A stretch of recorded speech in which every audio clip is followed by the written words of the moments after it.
તો હર્ષ સંઘવી જે કહી રહ્યા છે તો એમને ખરેખર ગુજરાતના લોકો પ્રશ્નો પણ પૂછી રહ્યા છે કે તમે કેમ શા માટે કે ગુજરાતના નાયબ મુખ્ય પ્રધાન થઈને આવું જુઠ્ઠું શા માટે બોલી રહ્યા છો, તમે નથી કરતા, તમારા કૌભાંડો કેવા છે એ હવે પછી ચર્ચા કરવાની છે કે તમારા નેતાઓએ કોને કોને પૈસા આપ્યા છે એની પણ આપણે ચર્ચા કરવી છે. એ પહેલા આપણે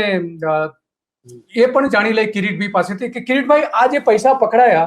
એમાં શું અત્યારે અસર દેખાઈ રહી છે સુરતમાં અને સુરત બહાર આપની દ્રષ્ટિએ શું કોઈ રાજકીય રીતે કોઈની અસર દેખાઈ રહી છે ખરી?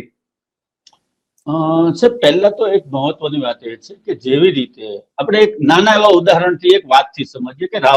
રાજીવ ગાંધી વડાપ્રધાન હતા ત્યારે એમણે એક નિવેદન આપ્યું હતું કે ભાઈ હું દિલ્હીથી ₹1 મોકલું છું સામાન્ય માણસના કામ માટે, ગરીબ માણસના કામ માટે, તો ગરીબ માણસ સુધી 15 પૈસા પહોંચે છે. આ બહુ જૂનું વિધાન છે, 40 વર્ષ પહેલાનું, ને લોકો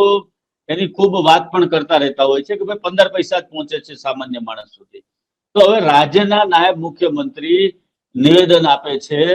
કે કરોડો રૂપિયા પકડાયા છે, તો ભલે કરોડ, 1.25 કરોડનું જ આખી વાત છે, 1.25 કરોડની છે, પણ એ સુરત થી ગાંધીનગર પહોંચે ત્યાં સુધીમાં કરોડો થઈ જાય ને સાહેબ. આપણે એવું સ્વીકારીને ચાલવાનું, બીજી વસ્તુ આપણે કહ્યું કે કિરીટભાઈ આપણે હર્ષ સંઘવીને એક વિડીયો બતાવીએ કે એના જ નેતા દાહોદમાં કઈ રીતે